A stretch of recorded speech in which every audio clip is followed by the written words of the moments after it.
Channel here. I talk about the Kubota B2650 tractor that I have. So yesterday, I have this camp area on my property. We have around 14 acres here. So I have this camp area that it was, all my property's sloped, so I've been working on leveling it and trying to make it a little bit nicer, a little bit better. Yesterday, I had the B2650 down here. I have the Piranha tooth bar on the light material bucket. Loaded rear tires, and I've been using it to dig around. And actually, if you kind of look up behind me, I've been taking dirt from the sides and cutting the road down in, and these roads were put in about 30 years ago for logging. So there's, if I go this way here, there's another road up in here that I've been pulling dirt out into the that side. Let's see, where are we at here?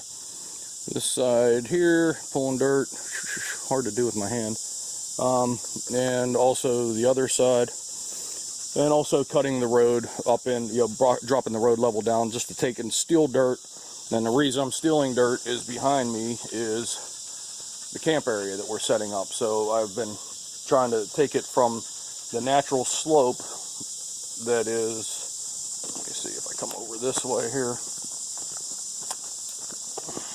down into the woods. You'll be able to see what camp started out as.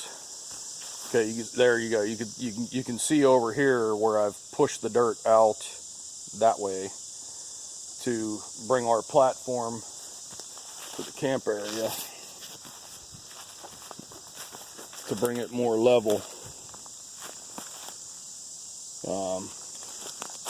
Damn spiders everywhere.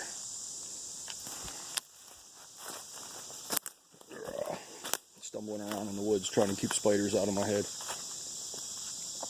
Alright, so this is kind of what we have.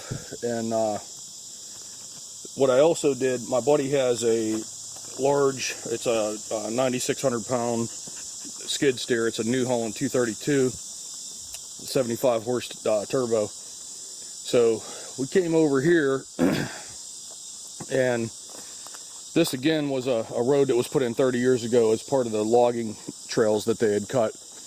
Well, we took the 232 New Holland and started working this stuff, pulling this dirt that you see behind me here. Let's see here. This used to be a slope up, so you can see how he was able to cut way down into this. All right, so he cut down in and took all this dirt. Turn around. So right here, this is my pistol shooting berm.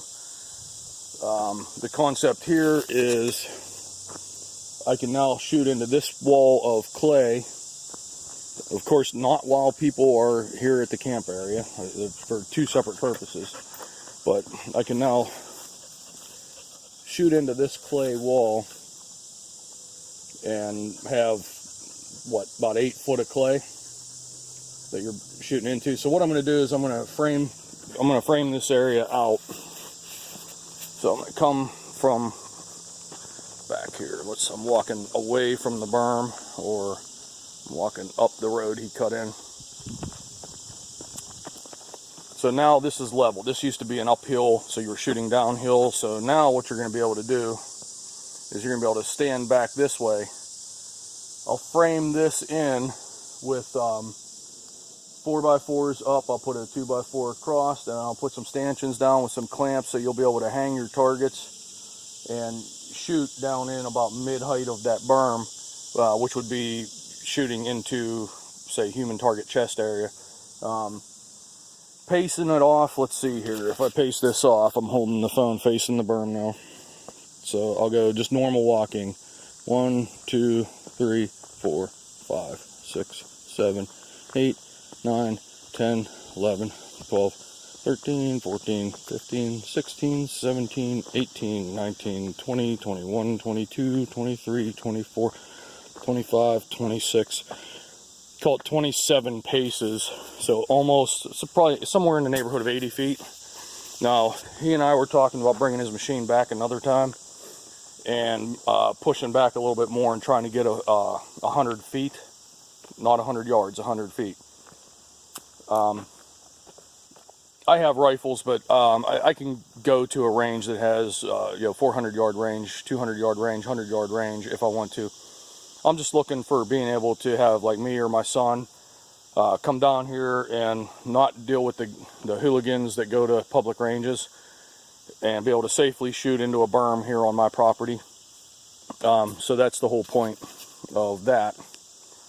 And what I'm here doing today, for right now, I have my Yamaha Rhino and my Woods HLS 27, HLS 27 log splitter. I'm going to take and split this wood that you see here, move it over to my plastic pallets on the other side of the fire ring. Then I'll bring the Kubota down. I'm going to work this over, make it level, and get the plastic pallets that I have over yonder. I'll get them here so I can start moving this wood that I have laying around. All this wood needs to go over here to the camp area. I have a picnic table and stuff that I have up at the house right now because we had a graduation party for my daughter. Picnic table goes over here where you see the chairs and whatnot. Don't know what I'm going to do with the concrete block yet. I have a bunch of pavers over there. I'm thinking about putting the pavers on the ground over here, making it a flat paver area around the picnic table. Also have an old water tank that my buddy with the skid steer has. So what we're going to do, we're going to cut the water tank to the height of these stones, cut a section out, compress it down to this diameter and weld it, and I'm going to drop a steel sleeve in. So I'm going to have my pavers with a steel sleeve, and I'm going to cut it probably 4 inches small. I'm going to get some sand, and I'm going to pack sand down in between the steel liner and these pavers. That should protect the pavers enough from the heat that my fire pit will live a lot longer. I have a little bit of, I see there's a low spot here. You see the moisture still in the ground. So this here needs to be fixed up a little bit. Need to get a little bit of dirt over into here. My problem, my bucket doesn't fit between these trees. So what I might have to do is bring the bucket over, use a shovel and pull it out of the bucket and try to just dress that up nice. Then I'm going to take and extend my my urination wall. This is so that whenever it's dark and you're drunk, you can walk over in the dark, you can find the wall, and you can safely pee without falling over the hill like we've had happen before. Take this wall and extend this wall out around. So this is coming together. It's been a hot and a wet summer, so I've been I've been limited in the amount of work I could get done because it gets ridiculously hot, but then the ground is all wet, and the tractor with the R4s,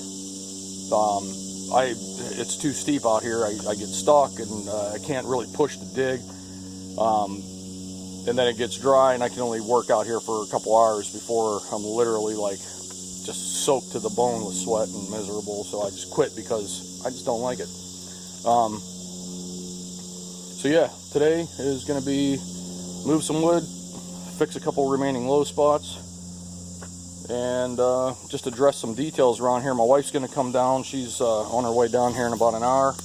She's going to work on the pile of debris you see there. We're going to get this crap dragged up and burnt. Well, we just shoved that out of the way with a skid steer yesterday, so that'll all get dragged up and gone. I dumped these paver stones. I'll pick them up. Yeah, just a bunch of detail work today. No big deal, but alright, thanks for watching. I know it's not a fun video like you all like to see me talk about tractors and stuff like that, but by the way, my B2650, I am at 189.7 hours as of last night when I pulled it in the garage.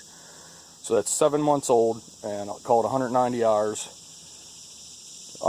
So far I haven't had any problems with it. It's done amazingly well. My buddy was here yesterday with that big 232 New Holland, and he was shocked at some of the stuff I was able to do with my machine. He's very impressed with it. I mean, he agrees it is not a machine for him. He does, he's an arborist, so he's doing big tree work all the time. but he really liked the rear grader blade. Like, I was able to dress up, you know, this road that he cut back in here by the berm. When he was done and it was all roughed out, and you know, he had back dragged it, but the teeth marks and everything, I'm able to back in there, drop the rear blade, pull that all, smooth it all, and end up with a real smooth surface. You know, he did like that I could angle the blade, change. I was able to put an angle to tell the water where I wanted it to go using my rear blade. Things that he has a harder time doing with his large machine. But what he can do is, holy cow, he can move some dirt fast. That was about, I don't know, 2 hours worth of work for him. That would have taken me 4 or 5 days to move that quantity of dirt. Not that moving it's hard, it's the cutting. With that 232 New Holland, I mean, he's 6 inches into the clay, teeth sticking out, and the clay is literally just shattering up off the ground and coming into the bucket, and he just drives it forward with tracks, and the bucket is overflowing over the top. And then he just tilts up, turns around, thing runs like 12 mile an hour, slams the dirt down, spins it, you know, 180, goes back, moves 15 feet, and the bucket's overflowing again. So it's as fast as that 232 can go is how fast he's able to fill that with heavy clay. Whereas with the Kubota B2650, you poke at it, you scrape at it, you do what you can do at the speed at which you could do it. So it is not a replacement for a skid steer, but given enough time, it can do skid steer work. Alright, thanks. Subscribe to my channel, please. You know, I don't do videos a lot. When I do, I try to make them somewhat interesting and not just talk to hear myself talk. Talk to you all later. My name's Larry. Thanks.